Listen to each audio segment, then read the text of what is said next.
Oke. Eh, jadi di minggu ini kita ketemu lagi di mata kuliah perpindahan kalor dan massa. Untuk 10 menit pertama bisa mengaktifkan on cam-nya atau kameranya siapa saja yang mengikuti perkuliahan di sore ini untuk mata kuliah perpindahan kalor dan massa.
Ya, tampilannya sudah keluar ya di layarnya.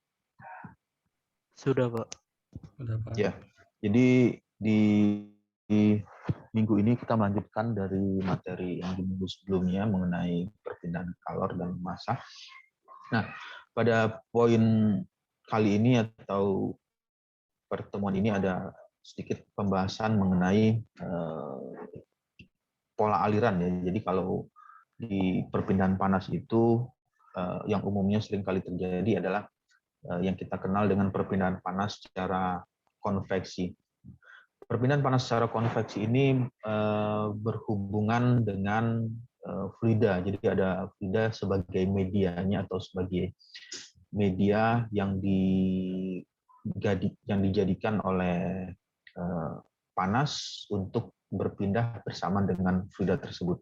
Karena fluida ini ikut bersamaan berpindah di proses perpindahan panas secara konveksi, berarti sedikit berhubungan dengan fluid mekanik yang kalau kita kenal ada pola aliran yang terjadi secara aliran internal flow, kemudian di bagian lain ada external flow.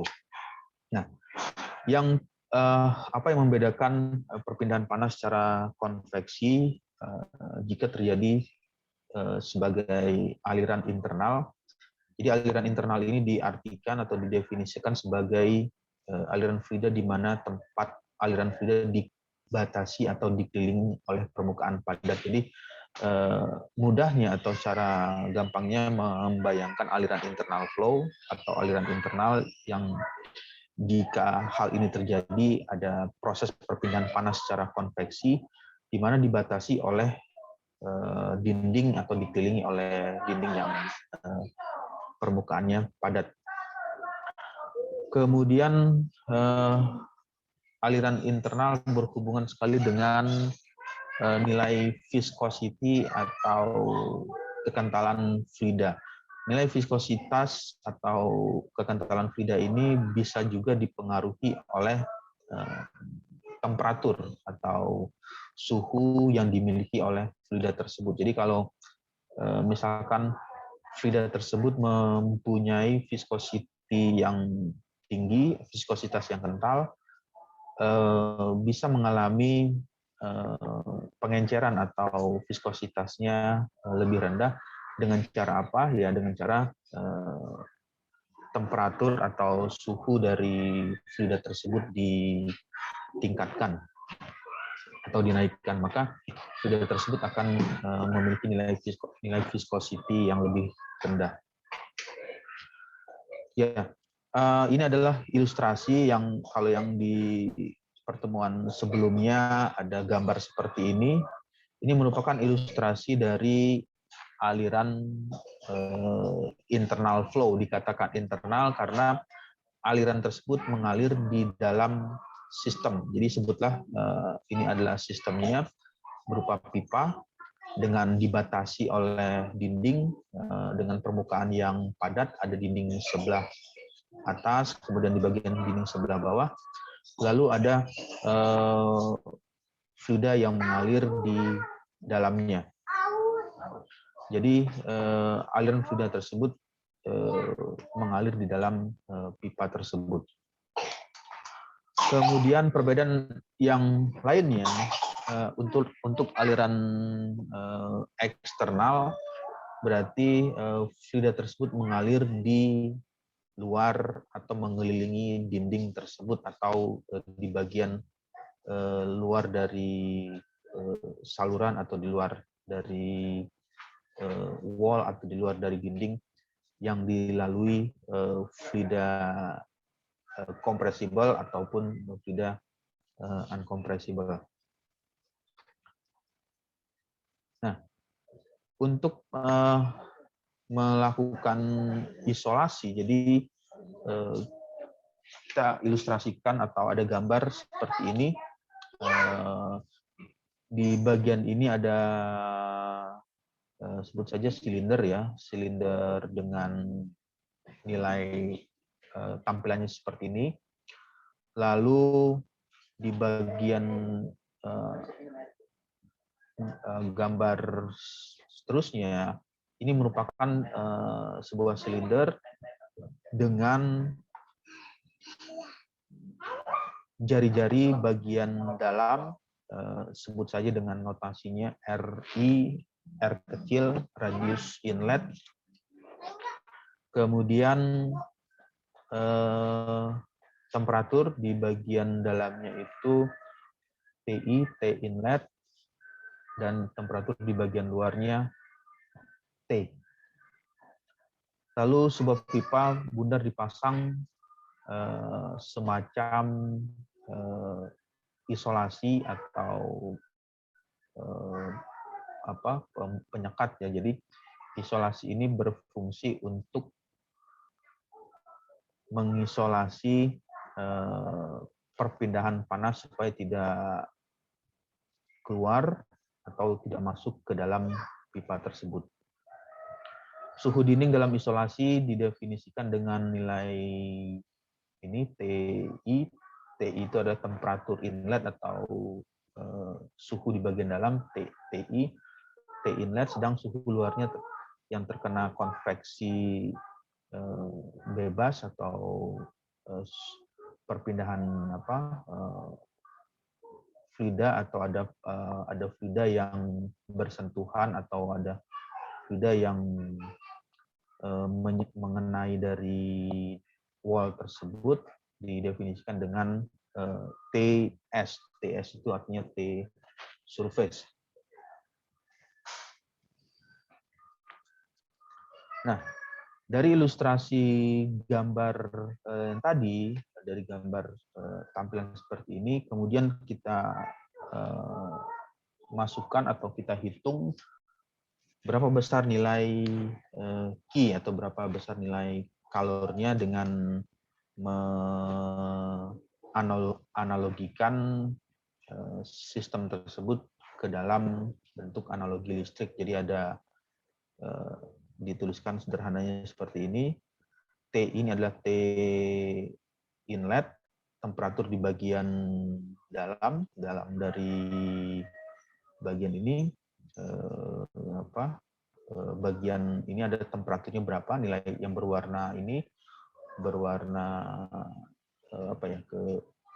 berwarna kebiru-biruan atau berwarna seperti ini T inletnya. Lalu untuk T-nya temperatur yang berada tepat di dinding luar pipa tersebut, itu adalah T. Dan T surface-nya itu artinya temperatur yang di fluida tersebut yang menyentuh atau mengenai dinding dari pipa tersebut. Jadi ada T inlet, T outlet, T inlet, T, kemudian T surface, kemudian ada RK.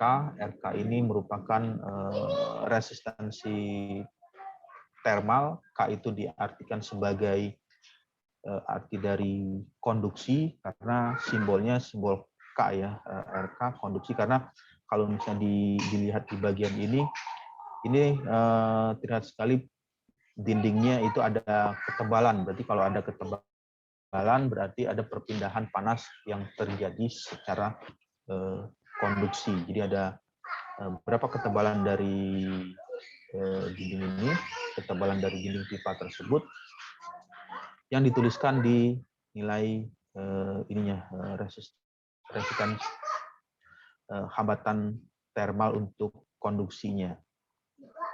Kemudian dari T ke S berarti dari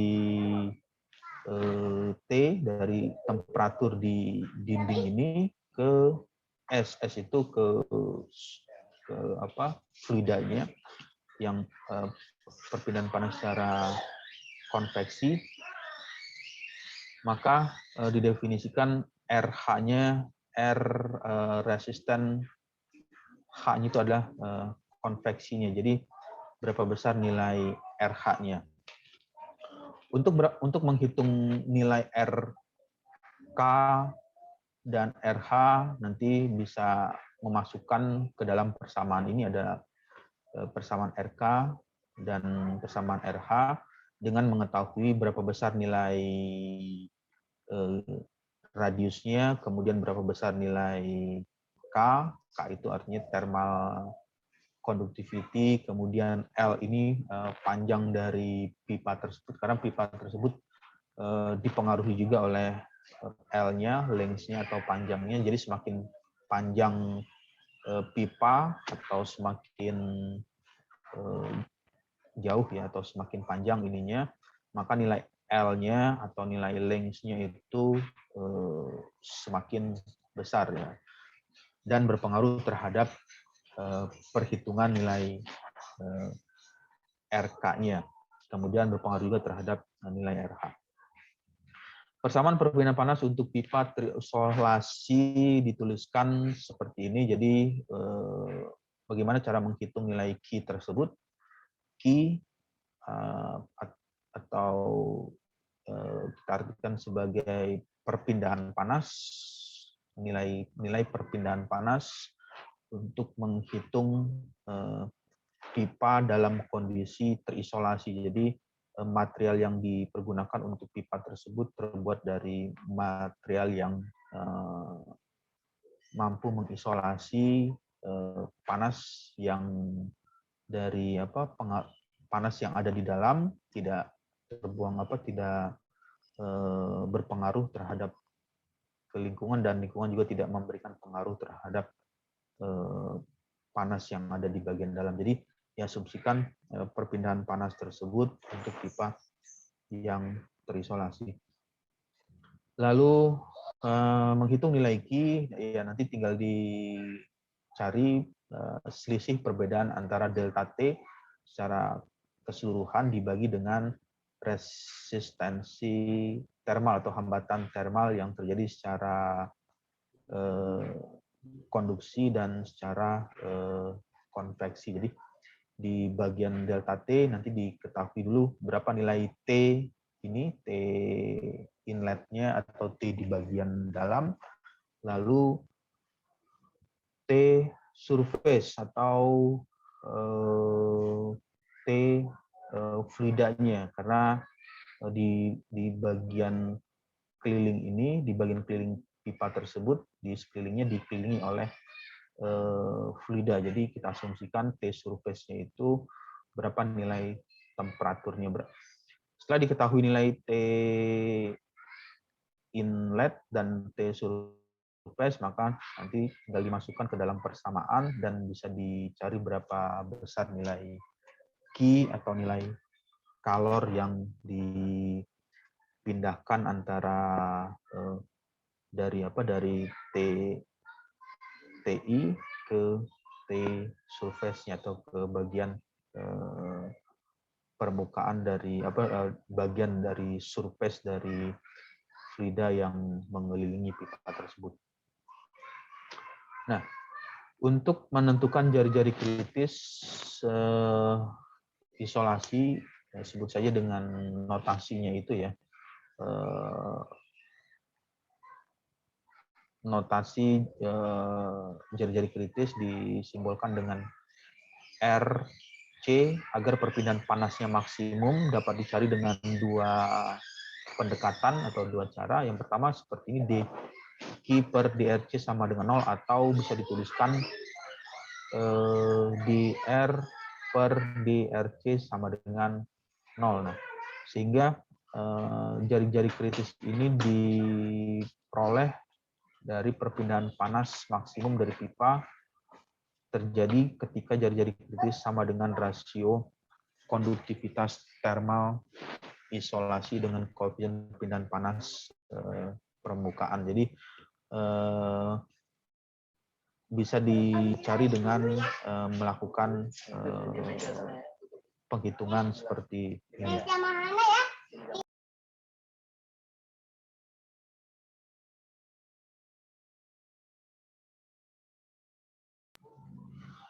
Kemudian besar nilai RC atau simbol dari jari-jari kritis isolasi, RC lebih kecil K lebih kecil dari K per H. K ini thermal conductivity dan H ini adalah koefisien perpindahan panas. Nah, kemudian apa artinya dari nilai RC tersebut jika RC lebih kecil dari K per H dan jika RC lebih besar dari K per H. Untuk nilai RC yang berbeda ini memberikan arti.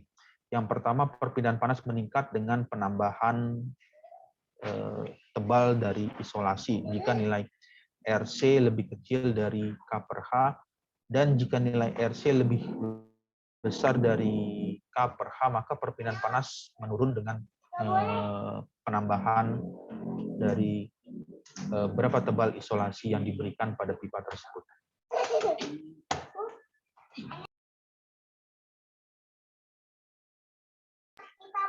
Kemudian untuk bola, kalau tadi berupa silinder, lalu selanjutnya berupa bola yang terisolasi. Jadi kalau digambarkan ya ilustrasinya seperti ini. Ini ada sebuah bola atau lingkaran. Jadi ada bola yang berbentuk seperti ini. Kemudian di bagian dalamnya itu memiliki rongga ya, ada berongga, dan yang berwarna abu-abu ini adalah ketebalan dari bola tersebut. Sebuah bola dipasang selapis isolasi di sekelilingnya. Suhu dinding dalam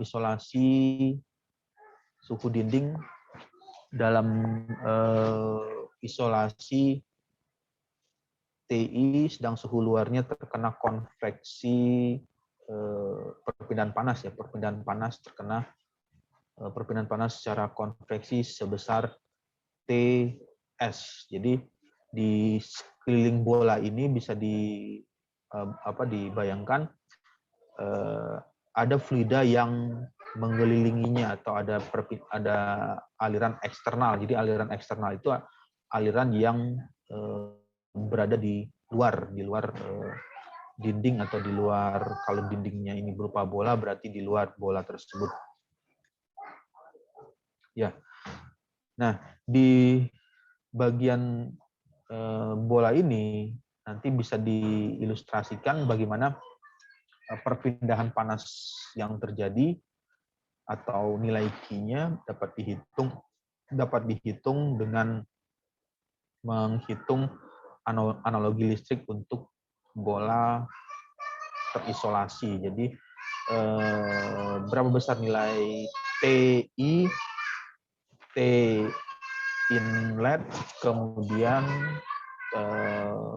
T di bagian ini, di bagian dinding luar dari bola tersebut, dan TS atau T surface ini adalah temperatur fluida yang mengelilingi dari bola tersebut. Nah, untuk mencari berapa besar nilai RK itu hambatan termal secara konduksi, berarti ini yang terjadi adalah perpindahan panas secara konduksi karena panas tersebut melalui dinding atau melalui wall atau dinding dari bola tersebut. Sehingga dituliskan nilai RK-nya sama dengan 1 per RI, radius atau jari-jari dalam dari lingkaran bola tersebut, berapa nilainya, kemudian dibagi dengan 1 per RC, radius dari titik tengah sini sampai ke bagian tebal dari bola tersebut, dibagi dengan 4 pi per K. Itu adalah nilai resistan termal untuk konduksinya. Kemudian karena ini di bagian selanjutnya ada perpindahan panas secara RH, jadi resistan hambatan konveksinya, konveksi, maka dituliskan nilai RH-nya itu sama dengan 1 dibagi dengan 4 pi per RC kuadrat H. Jadi 4 pi RC kuadrat H. H ini adalah nilai konveksi untuk fluida tersebut, berapa besar nilai konveksinya. 1 per 4 pi RC kuadrat, ya kalau misalnya datanya sudah diketahui semua, ya tinggal memasukkan nilai-nilai tersebut, maka bisa diketahui berapa nilai RH-nya.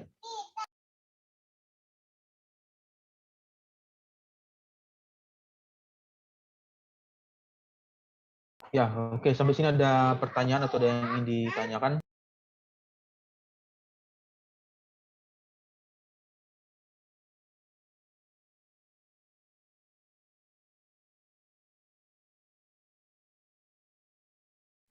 Belum ada, Pak. Ya, oke. Kalau belum ada, saya akan masuk lagi ke slide PowerPoint-nya. Jadi, untuk kondisi seperti ini, untuk bola yang terisolasi, ya bisa dihitung berapa nilai Q atau nilai kalornya. Cara menghitungnya mudah ya. Jadi kita lakukan proses hitungan dari titik awalnya ini, berapa besar nilai temperatur inlet, kemudian lalu di bagian luarnya temperatur di bagian luar untuk wall tersebut, dan dimasukkan ke dalam analogi rangkaian seperti rangkaian listrik. Ya, untuk selanjutnya di persamaan perpindahan panas dengan kondisi bola tersebut terisolasi, maka ya caranya hampir sama ya dengan yang tadi, yang menggunakan pipa tadi. Kalau yang di pipa tadi ada nilai L ya, ada nilai berapa besar nilai L-nya. Tetapi kalau di bola ini kita tidak menemukan nilai L. Nah, kalau di pipa ada nilai L. L ini memberikan arti berapa panjang dari pipa atau silinder tersebut. Sedangkan kalau dari bola dia tidak dimasukkan nilai L-nya karena tidak ada panjang yang ada hanyalah jari-jari atau radius dari bola tersebut. Dengan mengetahui data-data yang sudah ada, nanti tinggal dimasukkan berapa nilai TI, T inlet, TS dibagi dengan 1 per radius dalam dari bola tersebut, kemudian radius dari bola untuk nilai RC-nya, RC dari titik awal dari bola sampai di bagian titik dinding di bagian luar dari bola tersebut. Ya, ini merupakan cara bagaimana menghitung nilai Q, atau Q itu artinya perpindahan kalornya atau perpindahan kalor yang terjadi jika sistemnya itu berbentuk seperti bola atau berbentuk seperti silinder. Tinggal dimasukkan nilai Q-nya di bagian persamaan selanjutnya. Ini merupakan penurunan atau pengubahan posisi. Jadi yang di bagian persamaan ini Q dituliskan TI min TS T inlet dikurang dengan T surface. Lalu karena ada perubahan posisi, jadi 4 P-nya ini ya ini hitungan secara secara matematik saja. Jadi tinggal dirubah posisi, 4 P-nya berpindah ke atas, 1 per RI min 1 per RC ditambah 1 per RC kuadrat H. Untuk menghitung berapa besar nilai Q bisa menggunakan persamaan yang ini, yang persamaan yang di dalam kotak berwarna merah, dan bisa juga menggunakan persamaan yang kedua yang dituliskan di kotak yang berwarna merah.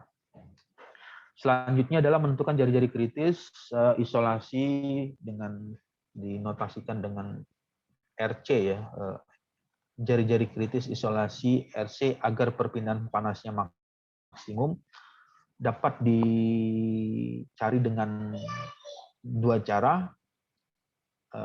Caranya ya hampir sama seperti yang tadi, menggunakan silinder atau menggunakan pipa.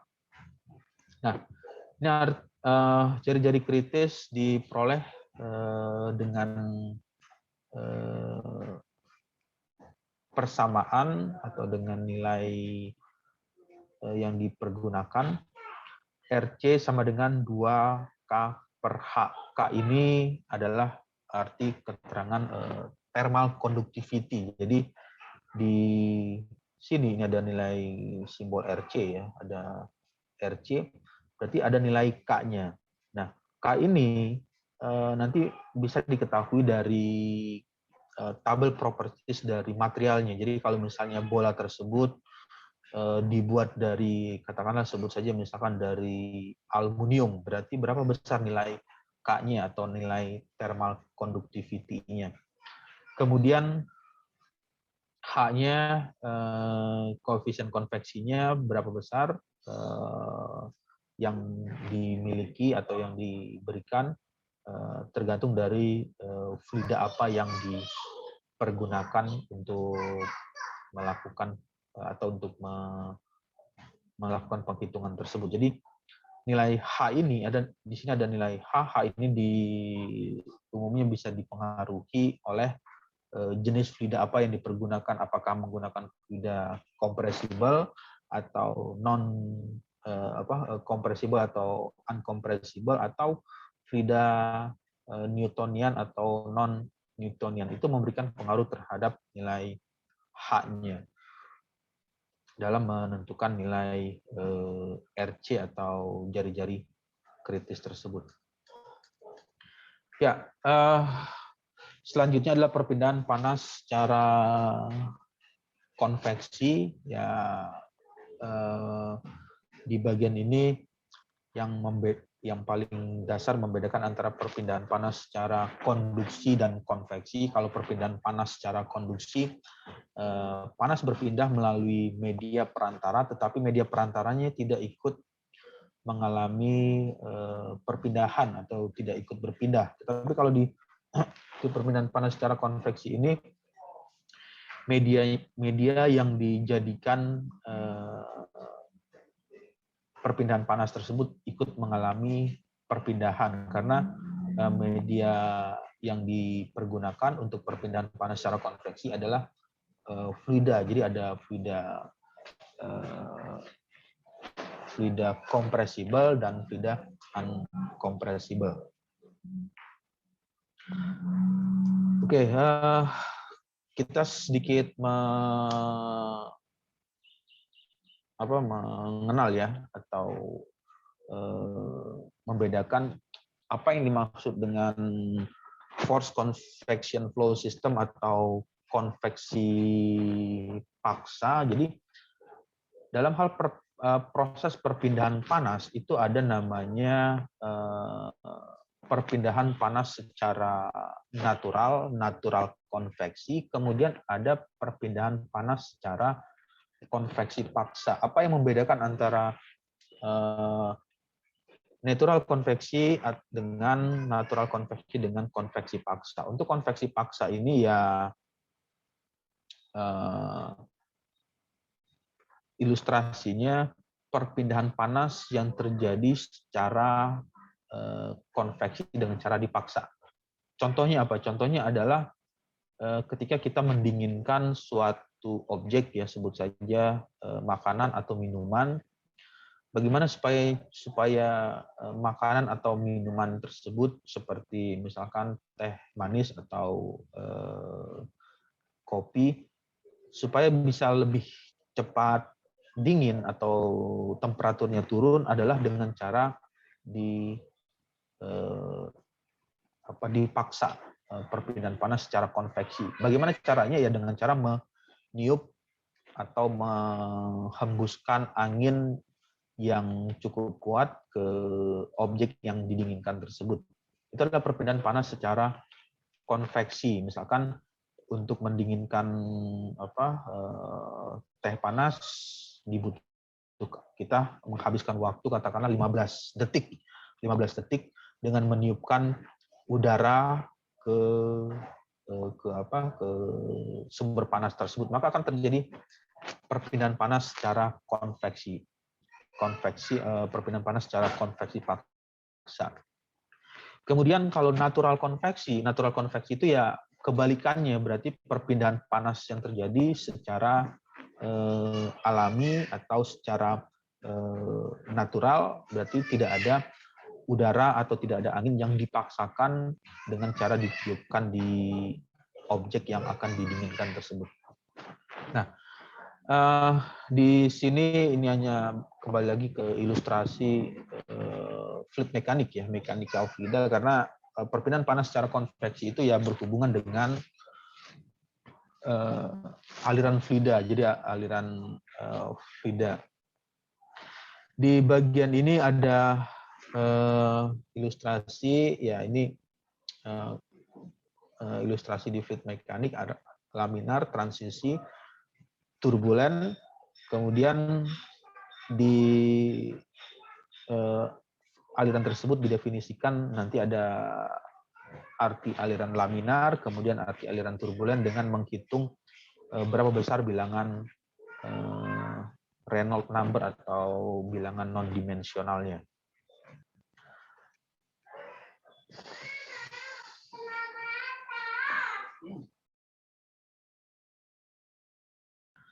Ya, transisi dari laminar menjadi turbulen, ya ini diperkirakan dengan Reynolds-nya di atas 5 dikali 10 pangkat 5, berarti 500.000, dan untuk aliran sepanjang 4 rata lapisan batas selalu turbulen di atas bilangan Reynolds di 4 dikali 10 pangkat 6.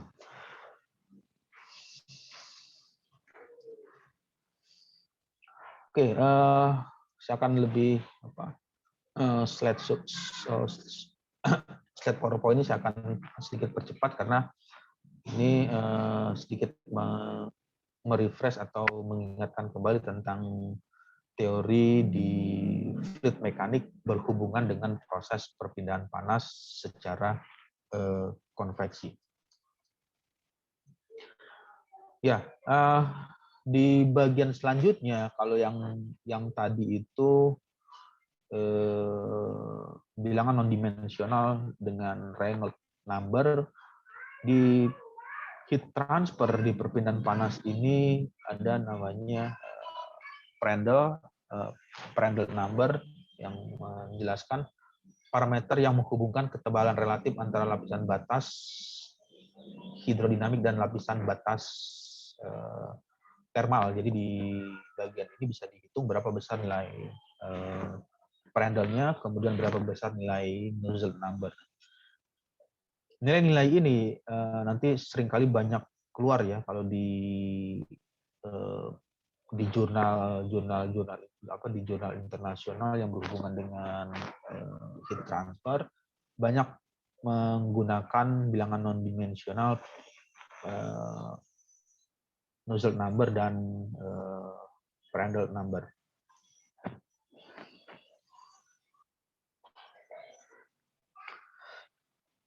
Ya, ini adalah teori-teorinya, ya, melakukan perhitungan koefisien perpindahan kalor rata-rata dan angka Nusselt number bisa dihitung dengan persamaan seperti ini. Ya tinggal memasukkan nilai-nilai tersebut maka bisa diketahui berapa nilai H rata-rata, Nusselt number-nya, kemudian Reynolds number dapat diketahui dengan memasukkan nilai yang sudah diketahui tersebut.